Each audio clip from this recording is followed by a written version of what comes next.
आज की इस वीडियो में हम बात करने वाले हैं फोटोसिंथेसिस की लाइट रिएक्शन के बारे में, जहां पे हम जानेंगे कि लाइट रिएक्शन क्या होता है, लाइट रिएक्शंस की कंपोनेंट्स क्या क्या है, कितने different types of light reactions है एंड इनके बीच में डिफरेंस क्या है, and eight the same time कौन से कंडीशन में कौन सा लाइट रिएक्शन एक्टिवेट होता है। तो जल्दी से शुरू करते हैं आज की वीडियो। देख लेते हैं कि आज की हमारी क्वेश्चन लिस्ट में कौन कौन से क्वेश्चंस है।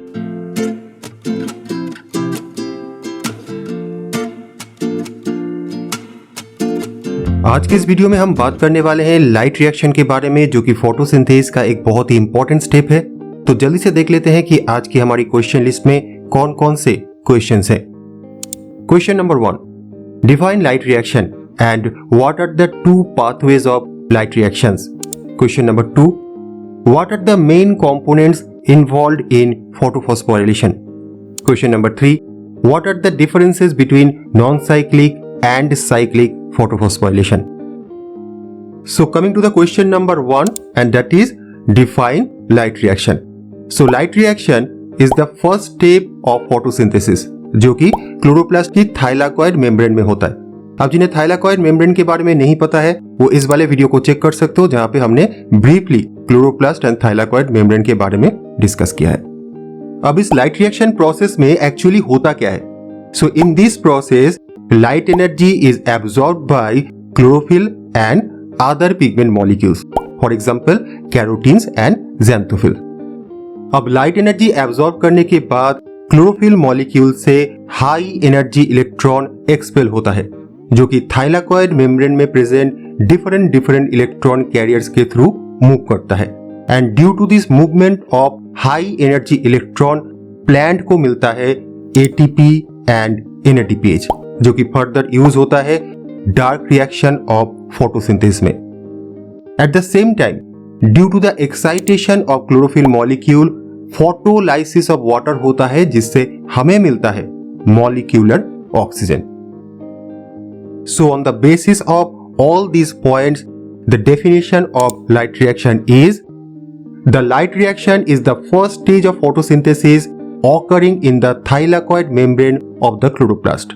In this process, light energy is absorbed by chlorophyll molecules, leading to the formation of ATP, NADPH, and molecular oxygen.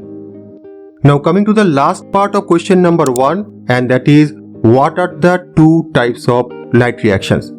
So light reaction or photophosphorylation can be non-cyclic and can be cyclic. तो plant cell में अगर NADPH का concentration लो है, उस condition में non cyclic photophosphorylation operate होगा। अगर NADPH का कंसेंट्रेशन हाई है, उस कंडीशन में साइक्लिक फोटोफॉस्फोराइलेशन ऑपरेट होगा। अब इनकी स्कीमेटिक पाथवे तुम्हें नीचे दिख रहा होगा। सबसे पहले बात करेंगे नॉन साइक्लिक फोटोफॉस्फोराइलेशन के बारे में। अब ब्रीफली नॉन साइक्लिक फोटोफॉस्फोराइलेशन में 3 प्रोटीन कॉम्प्लेक्सेस इन्वॉल्व है। One is PS2, another is PS1 and the last one is electron carriers. तो PS2 and PS1 are those protein complexes जिसके साथ chlorophyll molecules attached होता है, and electron carriers are those protein complexes जिसके through high energy electron move करता है।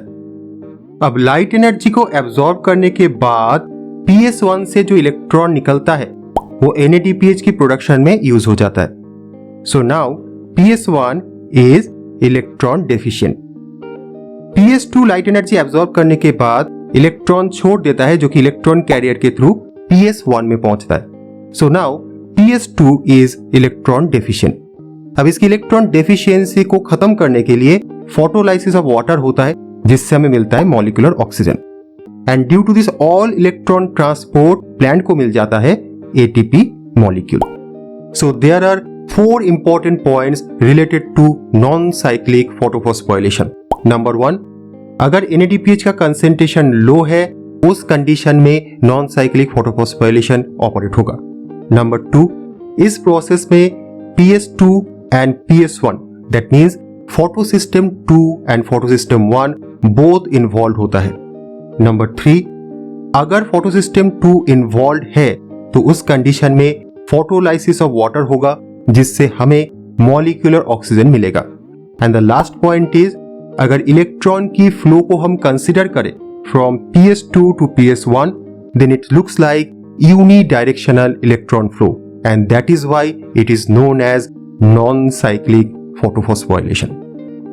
तो अब बात करते हैं साइक्लिक फोटोफॉस्फोराइलेशन के बारे में, जो कि प्लांट सेल में NADPH का कंसेंट्रेशन हाई होने से ऑपरेट होता है। So it is quite obvious कि प्लांट सिस्टम में ऑलरेडी NADPH का कंसेंट्रेशन हाई है, तो इस प्रोसेस से प्लांट सिस्टम को NADPH प्रोडक्शन नहीं करना है।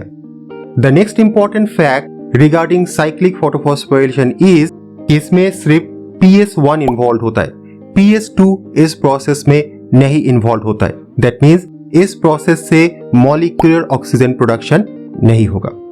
सो लाइट एनर्जी एब्जॉर्ब करने के बाद PS1 से जो इलेक्ट्रॉन निकलता है वो इलेक्ट्रॉन कैरियर के थ्रू वापिस आता है PS1 में। That means it is a cyclic process.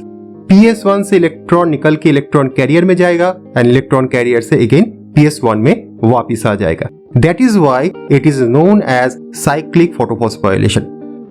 And इस प्रोसेस से सिर्फ ATP प्रोड्यूस होता है, क्योंकि PS2 इन्वॉल्व नहीं है तो मॉलिक्यूलर ऑक्सीजन नहीं होगा एंड सेल में ऑलरेडी काफी हाई अमाउंट में NADPH है, तो यहाँ पे भी NADPH का प्रोडक्शन नहीं होगा। So this is briefly about non cyclic and cyclic photophosphorylation. बात करते हैं क्वेश्चन नंबर 2 की, and that is what are the main components involved in photophosphorylation. तो जैसे कि मैंने कहा था कि फोटोफॉस्फोराइलेशन यानी लाइट रिएक्शन थाइलाकॉइड मेम्ब्रेन में होता है, तो इससे रिलेटेड सारे कंपोनेंट्स हमें इसी मेम्ब्रेन में एम्बेडेड कंडीशन में देखने को मिलता है। अब इन कंपोनेंट्स को हम 3 कैटेगरीज में डिवाइड कर सकते हैं। कैटेगरी 1 में आता है कुछ प्रोटीन कॉम्प्लेक्सेस जिसके साथ क्लोरोफिल मॉलिक्यूल्स अटैच्ड होता है and they are PS2 and PS1। Category 2 में आता है इलेक्ट्रॉन कैरियर्स जिसके through high energy electron move होता है एंड दे आर PQ यानी प्लास्टोक्विनोन, साइटोक्रोम B6F, PC यानी प्लास्टोसाइनिन एंड FD यानी आयरन सल्फर कॉम्प्लेक्स। कैटेगरी 3 में आता है कुछ enzymes and they are FNR and ATPase and they are responsible for NADPH and ATP production. Finally, coming to the question number 3, and that is differences between non-cyclic and cyclic photophosphorylation. So non-cyclic and cyclic photophosphorylation की difference में सबसे पहला point आएगा photo systems involved. तो non-cyclic में PS2 and PS1 both involved होता है, on the other hand cyclic में सिर्फ PS1 इन्वॉल्व होता है। The second point is electron flow. Non cyclic में it is unidirectional from PS2 to PS1, cyclic में इट इज साइक्लिक, PS1 से निकल के इलेक्ट्रॉन कैरियर के थ्रू अगेन PS1 में वापिस आता है। फोटोलाइसिस ऑफ वाटर, तो जहां भी PS2 इन्वॉल्व होगा वहां पे फोटोलाइसिस ऑफ वाटर होगा। दैट मीन्स नॉन साइक्लिक में होता है, साइक्लिक में नहीं होता है।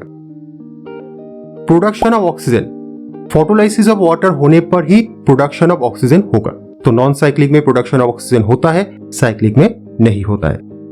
ATP प्रोडक्शन दोनों में ही होता है। NADPH production obviously non cyclic में होगा, साइक्लिक में नहीं होगा। And the last point is becomes functional, किस कंडीशन में फंक्शनल होता है।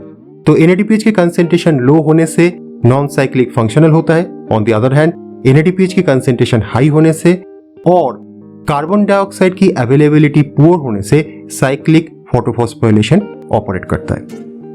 तो आज के लिए इतना ही, बहुत ही जल्द मिलेंगे एक नए टॉपिक के साथ एक नए वीडियो में। Till then stay connected with concept tips.